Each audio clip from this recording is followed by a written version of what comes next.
gini kan, I love you atau sama-sama apa ya. Pun Bung Karno kan pernah mengatakan, no one left behind. Tidak ada yang ditinggal. Termasuk disabilitas semuanya harus bisa kena dalam program. Di LKPP sendiri kita juga menerima teman-teman disabilitas. gitu. Ya, Sebagai pegawai. Labeling itu misalnya produk yang dibuat oleh teman-teman disabilitas dengan harga yang sama, kualitas yang sama. Kalau ini dibuat teman disabilitas, saya rasa ini justru jadi promosi yang bagus.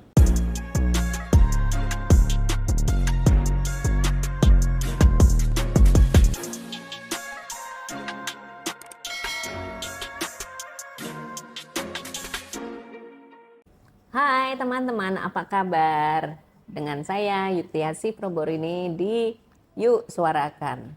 Tamu kita kali ini luar biasa kerennya dan beliau nanti akan menjelaskan dirinya, yaitu Bapak Dr. Hendrar Prihadi atau kami biasa memanggil dengan Pak Hendi. Monggo Pak. Ya, Mbak Probo, semua kawan-kawan yang hari ini sedang melihat YouTube kita. Selamat pagi, selamat siang, selamat sore, selamat malam, dan selalu semangat. Saya Hendi, saya hari ini ada di LKPP. Kita akan ngobrol-ngobrol asik sama Bu Probo terkait dengan isu-isu yang sedang menarik hari ini. Gitu ya, Mbak? Ya. Disclaimer dulu, Mas. Ya. Saya tuh biasa manggil Mas, manggil Pak itu jadi aneh gitu. Oh, boleh ya? Boleh. Bukan tidak sopan, tapi memang kebiasaan. Kebiasaan, Mas.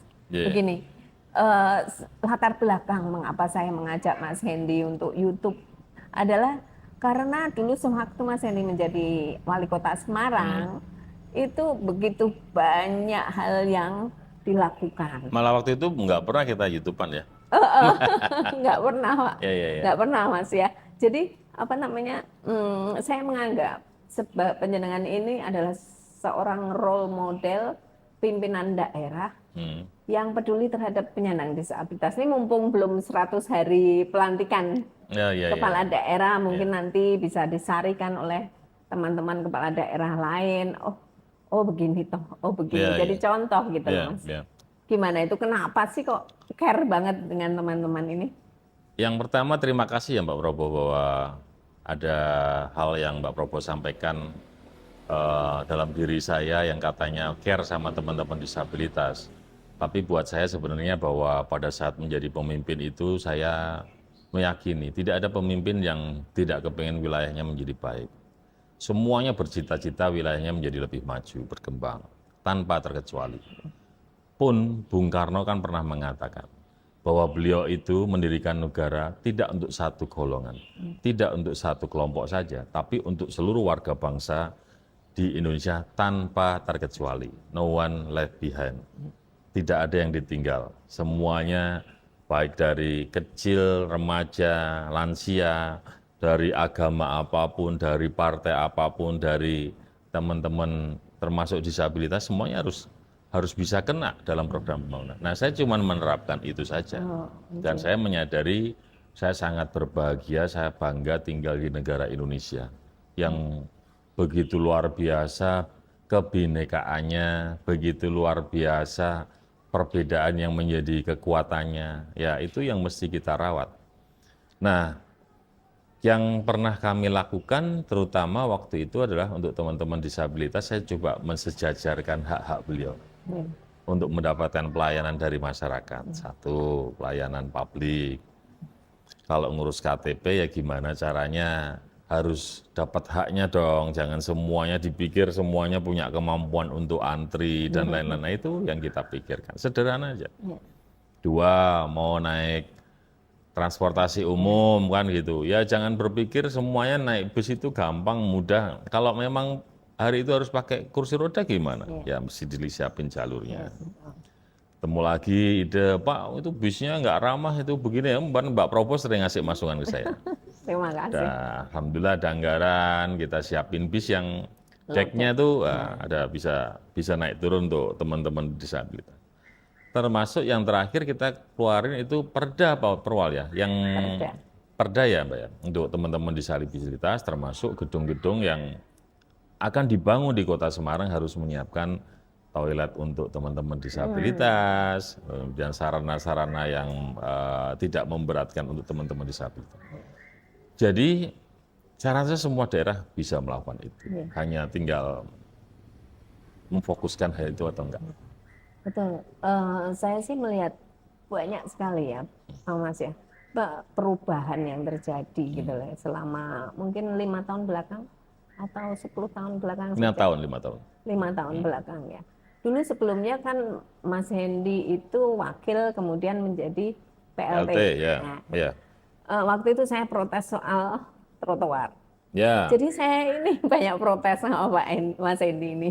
Dan langsung saya tindak lanjuti biasanya sepanjang itu. Waktu itu belum jadi definitif, Mas, ya kan.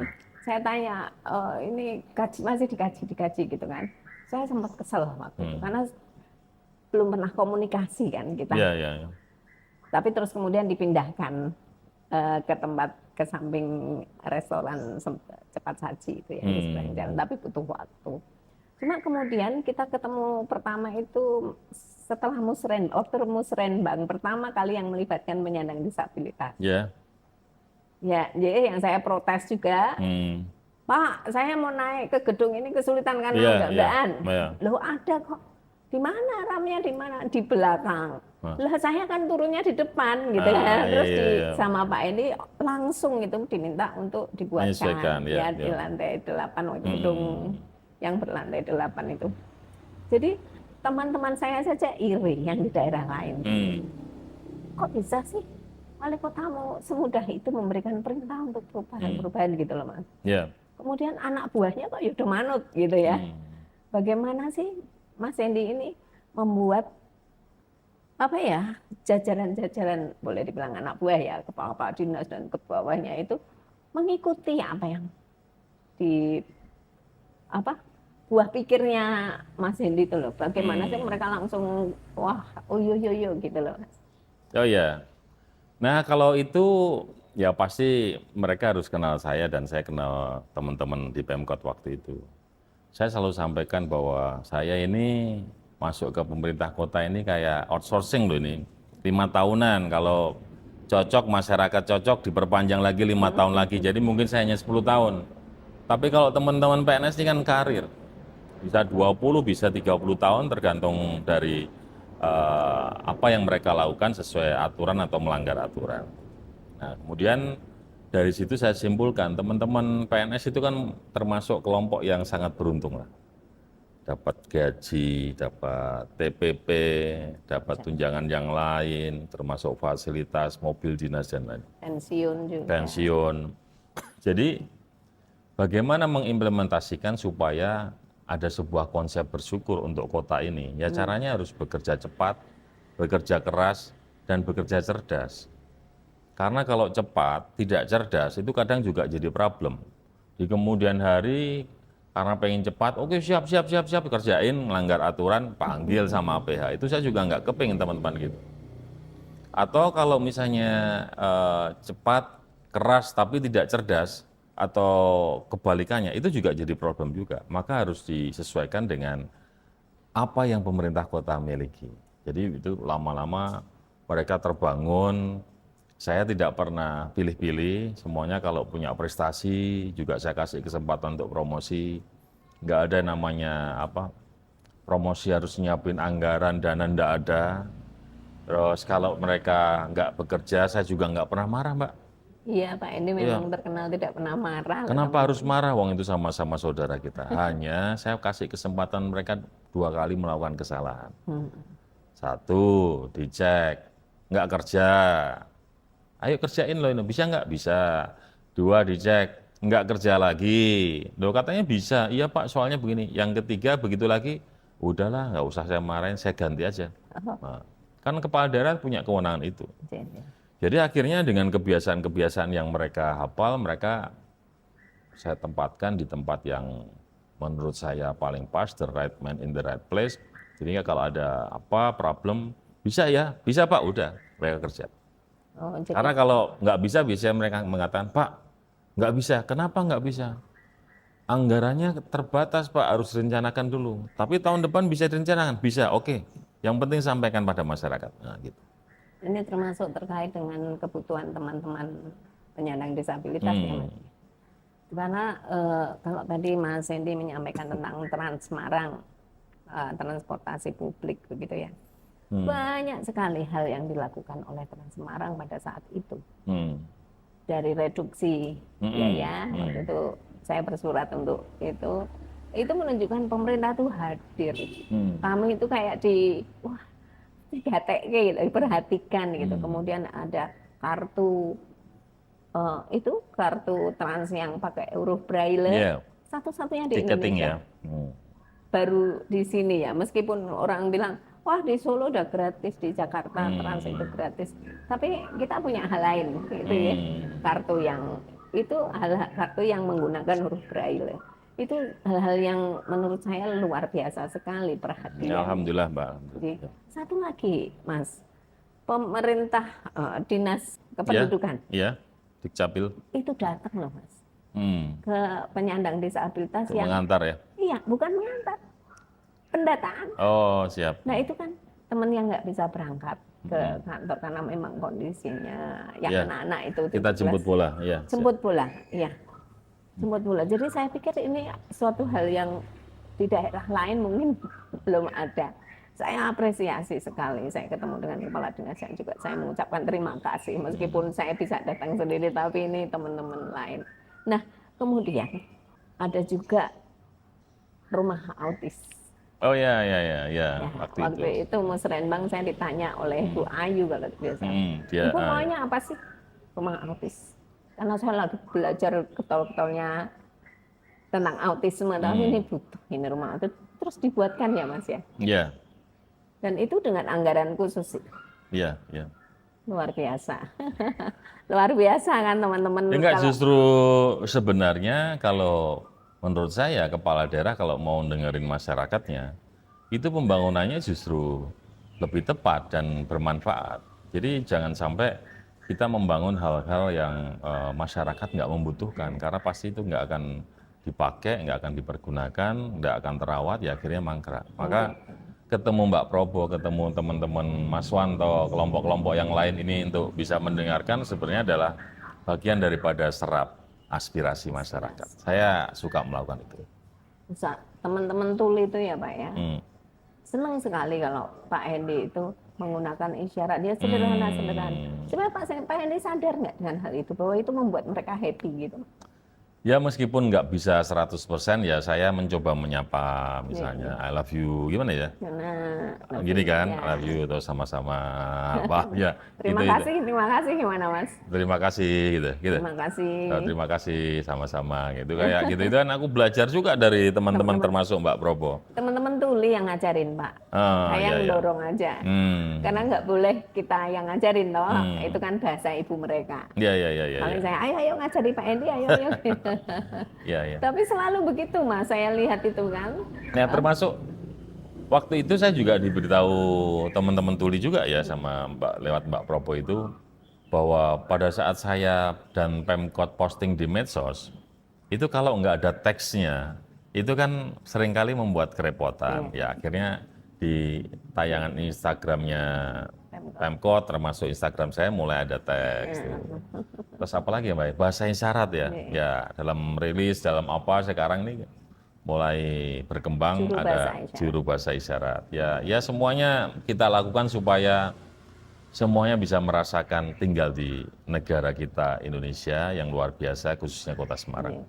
Jadi memang benar-benar mau mendengar teman-teman. Jadi kepala daerah yang mau mendengar itu membuat kita itu merasa nyaman gitu loh Mas. Ya kayak diuangke lah. Ya Alhamdulillah. Ya. Nah terus saya itu pernah ditelepon oleh salah satu kepala dinas. Ya, dulu toh. Dulu di bawah Pak Hendy. Bu, Ibu siap ya ada Dewan Semarang Smart City. Ya. Saya iya aja Mas, meskipun bingung jadinya katanya Smart City. Smart City itu setahu saya kan teknologi gitu. Ya. Mungkin bisa dijelaskan ini Mas. Ya kita launching Semarang Smart City tahun 2013. Waktu itu ide besarnya adalah melihat kota-kota besar di dunia itu mengembangkan Smart City. New York, Singapura, Tokyo, Seoul gitu ya. Tapi yang saya pelajari smart city di dunia sana itu konteksnya adalah memanfaatkan kemajuan teknologi informasi. Sehingga beritanya adalah New York investasi sekian triliun untuk smart city, Tokyo sekian triliun, Singapura sekian triliun. Ya kalau gitu Semarang kapan? Duitnya aja, anggarannya aja terbatas. Nah, maka kemudian kita coba kembangkan bahwa smart city ini sebagai sebuah kota cerdasnya adalah saya kepengen membuat Semarang menjadi kota yang lebih cerdas, yang kemudian mereka, teman-teman Pemkot Semarang ini punya solusi terhadap tantangan-tantangan yang ada di masyarakat kota Semarang. Kalau solusinya itu harus dibantu oleh alat yang namanya teknologi, ya kita akan siapkan sesuai kemampuan. Contoh, waktu zaman saya itu kita isu besarnya adalah kriminalitas, pencurian di kampung. Terus kemudian isu besarnya adalah pompa yang tidak menyala, banjir. Isu besarnya adalah pelayanan di kecamatan yang kadang-kadang minta uang mal. Udah, yang lebih cepat untuk memantau itu adalah CCTV. Maka kita pakai kemajuan teknologi itu. Kita pengadaan tuh tiap RT itu ada 11.000 kalau nggak salah RT dan RW kita buat CCTV. Tugasnya adalah dibuat dashboard yang kemudian bisa mengecek pompa mana kalau hujan yang tidak nyala. Telepon, Pak petugas pompamu kok nggak nyala kenapa? Solarnya habis Pak. Mana ada solar habis kan sudah dianggarkan. Besok ke kantor, cek. Oh ternyata telat dikirim, kok bisa telat kan gitu ya. Itu akhirnya lama-lama orang ngerti kalau terpantau, terkontrol. Kemudian pencurian, misalnya ada orang lewat ngambil burung gitu kan. Kalau dulu susah dilacak, siapa. Nah ini tinggal dicek aja toh. Oh, di rumah itu dia ngambil, gang itu dia belok kanan. Setelah itu dia belok salah satu rumah.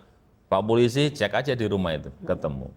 Jadi karena sudah ada seperti itu, ya minimal kriminalitasnya bisa semakin berkurang. Nah itu konsep smart city yang kita kembangkan begitu. Jadi kalau orang kemudian mengatakan, Pak Endi bohong, Pak Endi kok ngomong Semarang smart city, padahal Pak Endi nggak mengembangkan teknologi. Kita menganggap teknologi itu sebagai alat bantu. Kunci utamanya sumber daya manusianya itu. Nah, itu yang kami lakukan. Kok mengajak penyandang disabilitas di dalam Dewan Semarang Smart City kalau memang seperti itu? Supaya ada sebuah solusi terkait dengan problem-problem yang ada di kelompok teman-teman disabilitas. Ada masukan seperti apa? Ya contoh aja yang tadi. Bagaimana kemudian teman-teman disabilitas bisa mendapatkan pelayanan yang mudah di dalam dia berobat? Maka kita buat klinik apel. Klinik apel yang ada di RSWN waktu itu adalah sebuah klinik yang memang kita desain untuk lansia, anak-anak, teman-teman disabilitas. Saya malah baru dengar. Nah, itu ada. Nah, klinik ini kita desain supaya kemudian kelompok-kelompok yang dalam bahasa saya rentan, Mbak, ya rentan itu dia bisa mendapatkan fasilitas yang lebih cepat, tidak dicampur dengan teman-teman yang lain, yang tidak rentan kan gitu. Maka itu bagian daripada supaya kita bisa mendapatkan masukan. Kenapa sih, Pak ini loh Pak kita mau gitu. Itu makanya harus kita masukkan. Ya semoga saja kepala daerah yang kemarin dilantik ini mau membuka diri dan mendengar ya Mas ya, karena intinya kan mau mendengar itu. Ya saya rasa mereka punya kemampuan ke arah itu. Semuanya orang-orang hebat yang bisa terpilih dan memenangkan pilkada yang hari ini sangat berat sekali. Nah terus Mas, saya mau tanya nih. Mas Endi itu sekarang aktif di mana? Banyak teman-teman yang nanya saya, Pak Endi yang di Tombak, Pak Endi di mana Tombak sekarang? Gitu. Saya hari ini lagi podcast sama Mbak Probo. Kalau sehari-hari saya masih aktif di Jakarta. Saya masih di LKPP sebagai kepala LKPP. LKPP itu Lembaga Kebijakan Pengadaan Barang Jasa Pemerintah Republik Indonesia. Wah, se-Indonesia ya. Nah, kalau sudah mulai ngomong LKPP, orang awam yang ketemu saya biasanya, Pak saya kasih proyeknya. Enggak, kita bukan mengatur proyek. Kita membuat kebijakan supaya kebijakan pengadaan pemerintah hari ini bisa kemudian bertransaksi dengan penyedia secara cepat, secara tepat, prosedural, dan juga ada kemanfaatannya. Zaman beliau Pak Presiden, Pak Jokowi itu dia menitipkan dua hal. Pro produk dalam negeri sama pro UMKK. Kita buat sistemnya lagi. Zaman Pak Presiden kita hari ini, Pak Prabowo, beliau menitipkan satu hal, efisiensi. Kita buatkan sistemnya lagi. Nah itu yang kami kerjakan, kami lakukan begitu. Teknologi juga yang berperan. Ya, kami di LKPP itu meyakini hari ini bahwa perjalanan pengadaan ini dari mulai tender, lelang, perlu waktu 35 hari, 40 hari, nanti ada sanggah banding, lelang ulang. Kapan bangunnya, Mbak? Ya kan? Maka ya udah digitalisasi aja. Gimana? Katalog kita kembangkan. Katalog. Para pejabat pengadaan bisa lihat semua produk, yang cocok mana, harganya paling murah mana, klik transaksi udah. Nah kalau seperti ini kelihatannya kok asik ya. Teman-teman disabilitas bisa nggak sih Mas berperan atau bagaimana? Sebenarnya semuanya punya kesempatan yang sama. Kalau di tempat kami untuk teman-teman disabilitas itu mungkin bisa kita kasih tambahan labeling. Labeling itu misalnya produk yang dibuat oleh teman-teman disabilitas. Nah, dengan harga yang sama, kualitas yang sama, kalau ini dibuat teman disabilitas, saya rasa ini justru jadi promosi yang bagus. Sama seperti labeling yang kami lakukan untuk produk-produk yang ramah lingkungan. Misalnya padi, beras, beras organik, wah, labelingnya kasih hijau. Pokoknya labelingnya ramah lingkungan gitu. Jadi orang pasti tertarik. Itu yang pertama. Yang kedua, di LKPP sendiri kita juga menerima teman-teman disabilitas. Gitu. Ya. Sebagai pegawai. Hari ini kalau nggak salah, kami mencatat ada 3 teman-teman disabilitas. Ada Mas Zainuddin, Mas Adi, dan juga ada Mas Naufal ya. Mas Naufal itu melalui proses CPNS, ya semuanya sekali lagi persyaratannya sesuai Kementerian PAN-RB. Ya. Tapi ditempatkan di LKPP ada 3 orang. Itu keren. LKPP sudah ada teman-teman penyandang disabilitas. Ya, kan sama juga. Pokoknya semua yang penting bisa kerja. Ya, kalau menurut undang-undang kan 2% dari keseluruhan pegawai ini. Kalau di LKPP itu sudah memenuhi apa belum ya, Mas? Kalau kita punya 300 ya PNS-nya, yang non PNS kan 300. Jadi kalau dihitung dari PNS 300, 2%-nya 6 orang, Mbak. Masih kurang 3. Berarti masih 1% ini ya. Ya, masih ada kesempatan buat teman-teman untuk karya di LKPP. Ya, yang penting kan kesempatannya dibuka di Kemenpan RB. Tinggal nanti mereka mendaftar sesuai dengan aturan maupun kemampuan yang dibutuhkan. Nah, karena tadi Pak Edi menyampaikan bahwa teman-teman ini juga bisa bertransaksi melalui katalog itu ya. Apakah akan ada dilakukan kayak pelatihan-pelatihan gitu ya Mas ya? Sering. Zaman saya itu ya, kita sampaikan ke teman-teman yang ada di LKPP. Kalau dulu kan teman-teman maunya nerima di kantor. Saya bilang, ya sekali-sekali jemput bola, boleh. Nggak ada anggarannya Pak, libatkan pemerintah daerah, ajak UMKM, ajak kemudian asosiasi. Teman-teman pemerintah daerahnya juga bisa dilakukan coaching ya, penambahan keilmuan terkait pengadaan hari ini. Ya udah, kita jalan di seluruh Indonesia. Putar 200 orang, ada UMKM, ada teman-teman pejabat pengadaan. Prinsipnya kita mengingatkan mereka bahwa semua orang punya hak yang sama untuk bisa bertransaksi dengan pemerintah lewat e-katalog. Teman-teman penyandang disabilitas di seluruh Indonesia bisa tetap mendapatkan kesempatan untuk edukasi tentang e-katalog ya Mas ya. Makanya efisiensi ini kan tidak melulu kemudian harus mengurangi kegiatan, enggak. Kan kita mesti pinter, cerdas mensiasati challenge atau tantangan yang ada. Kalau misalnya di kami di LKPP anggarannya nggak ada, kan ada anggaran dari pemerintah daerah. Yang penting UMKM-nya kumpul, kami turun aja ke bawah, nggak usah pikir apa-apa, kita datang pakai SPBD, kerjain. Atau kalau masih terlalu berat lagi ya lewat Zoom juga bisa, Ya. kan ada teknologi. Kelihatannya memang lebih irit lewat Ya, Zoom ya. yang penting kemauan. Dan kemudian tadi ada labeling dan sebagainya, Ya, ini adalah ya, produk penyandang disabilitas. ya. Dan semoga itu nanti memang terjadi sehingga banyak teman-teman UMKM, pelaku usaha mikro kecil bisa terserap melalui e-katalog itu, melalui pesanan-pesanan pemerintah ya, proyek-proyek. Mbak Prabowo tahu nggak Inpres 2 tahun 2022?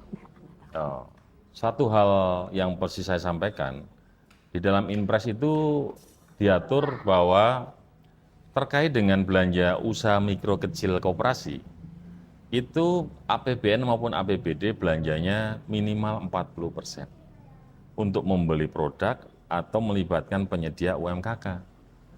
Jadi se-Indonesia hari ini dengan katakanlah 1.200 triliun belanja pengadaan, 40%-nya itu 480 triliun.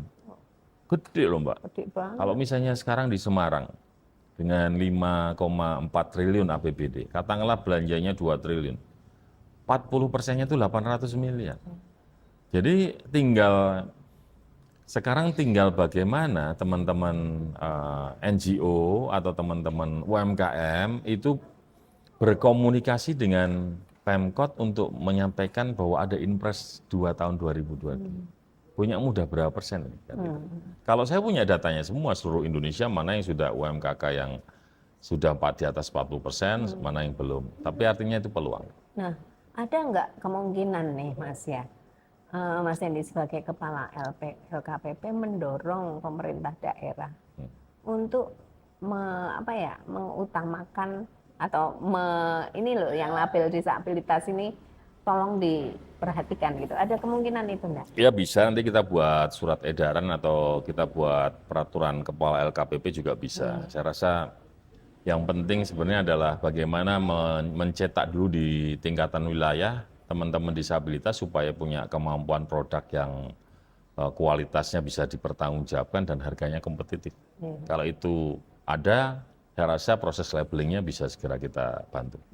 Karena ini yang diharapkan oleh teman-teman usahawan ya, karena saya juga ikut dalam kelompok itu, pembicaraan mereka pasar gitu. Ketika bisa terserap melalui e-katalog, kemudian ada peran Mas Hendy sebagai Kepala LKPP, mereka akan merasa bahwa kami itu dirangkul oleh pemerintah. Pasti boleh. Gitu. Pemerintah hadir. Jadi akhirnya sebagaimana dulu Mas Hendy menjadi kepala daerah di Semarang ini tetap terbawa sampai di pusat. Insya Allah, siap. Baik Mas Hendy. Cukup ya Mbak? Cukup, terima kasih sekali. Ini benar-benar pembicaraan yang super duper luar biasa. Sehat selalu. Sami-sami Mbak Sampai Prabowo. ketemu kesempatan. Salam hormat semuanya buat yang nonton. Ada pesan, lupa saya. Ada pesan buat teman-teman penyandang disabilitas. Buat semua masyarakat yang sedang nonton YouTube, terutama buat sahabat-sahabat saya yang menyandang disabilitas, saya ingin menyampaikan bahwa hidup itu adalah sebuah hal yang harus terus kita lalui. Tantangan selalu ada, kesulitan selalu ada. Tapi pada saat kita selalu semangat untuk bisa menjalani hidup dan bermanfaat buat masyarakat, bermanfaat buat orang lain, apapun tantangan, kesulitan itu, insya Allah akan bisa kita hadapi dengan gampang, dengan baik dan manfaat. Matur nuwun, tetap semangat semuanya. Assalamualaikum. Terima kasih. Terima kasih teman-teman.